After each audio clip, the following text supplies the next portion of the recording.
बहुरिया, मेरा एटीएम मुझे लौटा दे। आज कितनी तारीख हो गई, अभी तक पेंशन नहीं आई मेरी। कनक जी खुद से बातें करते हुए दीवार पर लगे कैलेंडर को उंगलियों से छूकर देखते हुए बोली, कैलेंडर देखने से पेंशन नहीं आ जाएगी माँ जी। वैसे पेंशन का क्यों इंतजार हो रहा है? अभी तो दवाई भी खत्म नहीं हुई होगी आपकी, और आपको पिछले महीने ही तो 500 रुपए दिए थे। क्या किया आपने उतने रुपए का? गोलगप्पा खा लिया क्या? कनक जी की बहू संध्या ने आंखें तरेर कर बोला, अरे नहीं बहुरिया, आजकल घुटने में दर्द ज्यादा हो रही है, इसलिए एक बार मालिश करने वाले को बुला लिया था और मालिश के तेल की नई बोतल भी बाजार से मंगा ली। उसके बाद के बचे कुछ पैसे से परी 8 वर्षीय पोती को चिप्स खरीद दी थी। अब कुछ पैसे नहीं बचे, एक बार पेंशन आ जाए तो मालिश वाली को फिर बुला लो, बड़ा आराम होता है। कनक जी ने सफाई दी।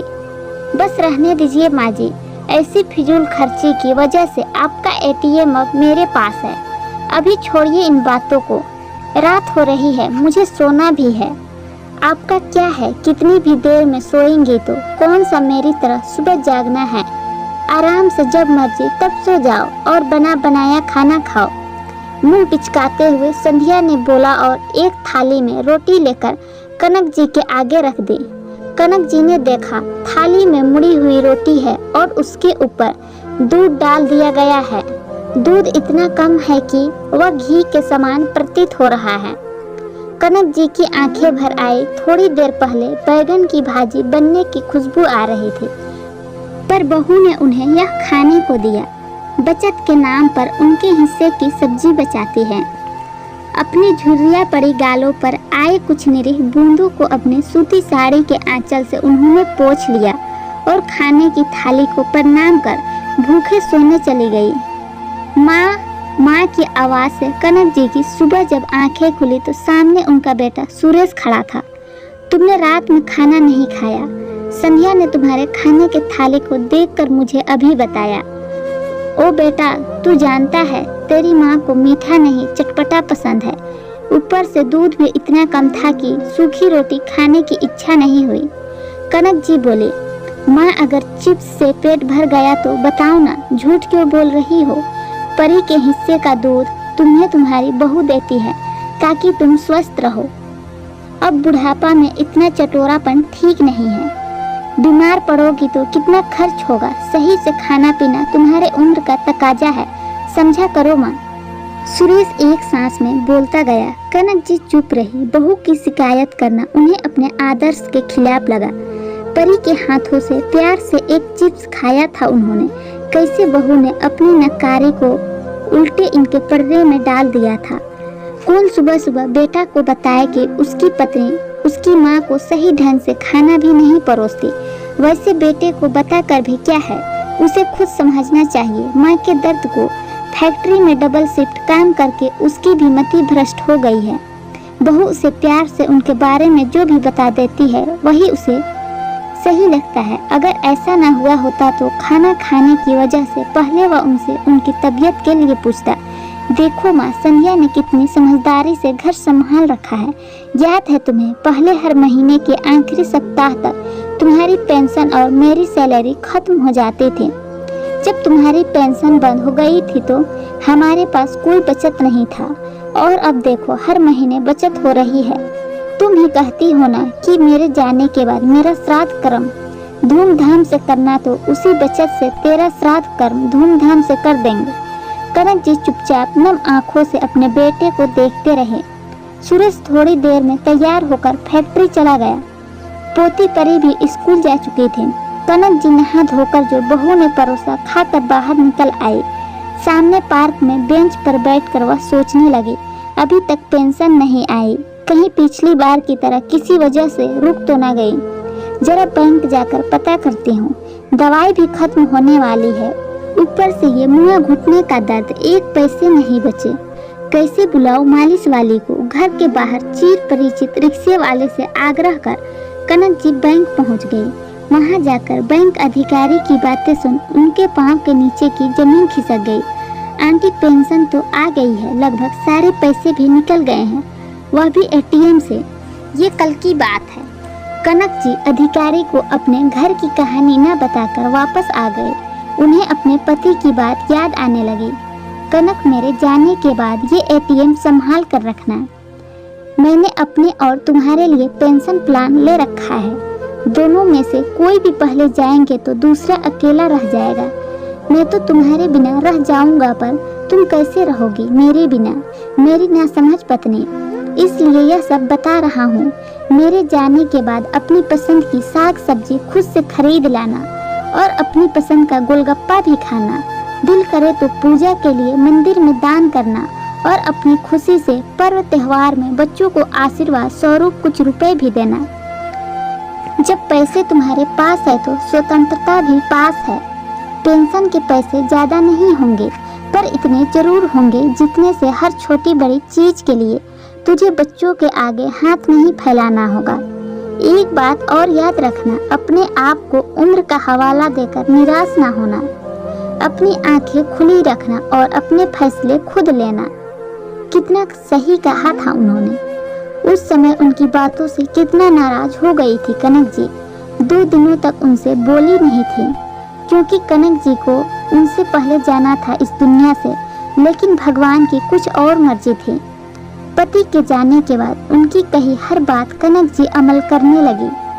जिंदगी पटरी पर थी, लेकिन इसी क्रम में एक बार जीवन प्रमाण पत्र बैंक में समय पर न देने की वजह से पेंशन नहीं आ पाई। उस महीने सारा खर्च संतोष को करना पड़ा।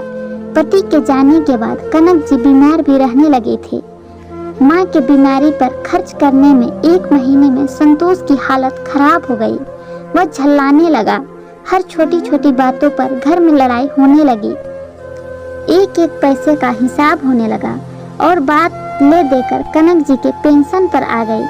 माँ, आप अपने पेंशन को सेव क्यों नहीं करती? आपके सारे पेंशन के पैसे कहाँ चले जाते हैं? अगर आपने फिजूल खर्ची नहीं की होती तो अभी आपके अकाउंट में कुछ तो पैसे होते और आज हमारा यह हाल नहीं होता। आपकी दवाई का खर्च निकालो या परी के ट्यूशन का फीस भरो। संतोष गुस्से से बिलबिला रहा था। संतोष की बातों से कनक जी टूट गई थी। छोटी नौकरी में संतोष के पापा ने इसे पढ़ाया लिखाया, औकात से अधिक हर सुविधा दी और आज एक माह का खर्च इसके लिए बोझ बन गया है। अपनी पसंद की सब्जी लाती हूँ तो पूरे परिवार के सब्जी का खर्च कम हो जाता है। पोती को प्यार से कुछ खरीद देती हूँ तो दादी होने का सुख मिलता है। और कभी कभी रोड किनारे से गोलगप्पे खा लेती हूँ तो ये फिजूल खर्ची कैसे हो गई। हर महीने अपने लिए सर्फ साबुन, दवाई और कुछ ड्राई फ्रूट मंगाती हूँ तो ये भी उन्हीं का खर्च कम करती हूँ। अगर मैं ना करती तो इन्हें ये सब करना होता। खैर, बेटे की बातों से दिल इतना टूट गया कि उन्होंने अपना एटीएम बहू को दे दिया और कहा, मेरा एटीएम को रख और सारे खर्च करने के बाद बचत भी करना, ताकि कभी मैं बीमार पड़ी तो उस बचत से मेरा इलाज हो, और अगर बीमार पड़े बिना मर जाऊँ तो उस बचत से मेरा श्राद्ध कर्म कर देना। तभी से एटीएम संध्या के पास था। कनक जी की तंद्रा कूल बेल की आवाज से भंग हो गई। जब वह कमरे से बाहर आई तो संध्या दरवाजे पर खड़े किसी व्यक्ति से कुछ ले रही थी। इन्हें देख उसने उस सामान को अपने आंचल में छुपा लिया और बिना कनक जी से कुछ कहे अपने कमरे में चली गई। कनक जी को सारी बातें समझ आ गई। अभी दरवाजे पर जिस व्यक्ति को उन्होंने देखा था वह गहनों की दुकान पर काम करता था। संध्या ने उसे इनके पेंशन के पैसे देकर कोई जेवरात बनवाया होगा, यानी जब से इन्होंने उसे एटीएम दिया है वह उस पैसे को निकाल अपना खर्च करती है, और जब संतोष की तनख्वाह आती है तो उससे इनकी दवाई मंगाती है और 500 रुपये देती है। उन्हें यह भी समझ आ गया कि क्यों उन्हें हर महीने 5 दिन देर से दवाई मिलती है। संतोष की सैलरी महीने खत्म होने पर आती है, जबकि उनकी पेंशन महीने खत्म होने से 5 दिन पहले आती है। कनक जी गुस्से से बड़बड़ाने लगी, यही इसकी बचत है। जब से एटीएम दिया न सही से सब्जी खाने को मिलती है न मंदिर में दान किया और अपनी पसंद के गोलगप्पे को खाए कई महीने हो गए। हर जरूरत और शौक के लिए इनसे मांगना पड़ता है। एक मालिश के तेल के लिए 5 दिन से दर्द सह रही हूँ। परी को भी कुछ देने से पहले सोचना पड़ता है। सही कहते थे संतोष के पापा, एटीएम तेरी आज़ादी है। जब तक यह तेरे पास है तब तक तू स्वतंत्र है। इसी के बदौलत तू अपना ख्याल रख सकती है। कनक जी अपने पति के तस्वीर के पास जाकर रोने लगे। सही कहते थे आप, आपकी पत्नी नासमझ है। अच्छा हुआ आप यह दिन देखने से पहले चले गए। मुझे भी अपने पास बुला लो। तभी परी दौड़ते हुए आई और उनके गले से लिपट गए। परी मेरी पुरानी पोती, कैसी है मेरी जान? आज क्या पढ़ाई हुई स्कूल में? पोती के माथे को चूमते हुए उन्होंने कहा, दादी तुम्हें पता है गीता में कहा गया है, अन्याय सहना अन्याय करने से ज्यादा बड़ा पाप है। आज हमारी मोटिवेशनल क्लास थी। परी मुस्कुराते हुए बोली और फिर भागते हुए दूसरे कमरे में चली गई। परी चली गई पर कुछ ऐसा कह गई जिसकी कनक जी को सबसे ज्यादा जरूरत थी। कुछ सोच समझकर उन्होंने अपने शक को यथार्थ में बदलने के लिए फोन घुमाया और जौहरी से बात कर सारा माजरा समझ गई। तभी संध्या कमरे से बाहर निकली और उनसे नजरें छुपाकर रसोई में जाने लगी। सुन बहुरिया, आज खाने में दूध रोटी नहीं पालक की पकौड़ी वाली सब्जी बना। तुझे जब से एटीएम दिया है तूने ऐसी बचत शुरू की है कि अच्छा खाने को तरस गई हूँ। कनक जी ने ऊंची आवाज में कहा, माँ जी थोड़ा तो उम्र के तगाजे को ध्यान में रखिए। इस बुढ़ापे में इतना चटर पटर खाना ठीक नहीं। पालक अभी 100 रुपए किलो है और तेल भी बहुत महंगा है। बचत नहीं करूंगी तो आपके बीमारी और श्राद्ध में कैसे खर्च करूंगी? मुंह घुमाते हुए संध्या ने तपाक से जवाब दिया, मेरे श्राद्ध को छोड़, वह तो मरने के बाद की बात है। अभी मैं जीवित हूँ। पहले ये बता कि तेरे पाँव में ये नए चांदी के बिछिए कहाँ से आए? मेरे पेंशन के पैसे से बचत करके।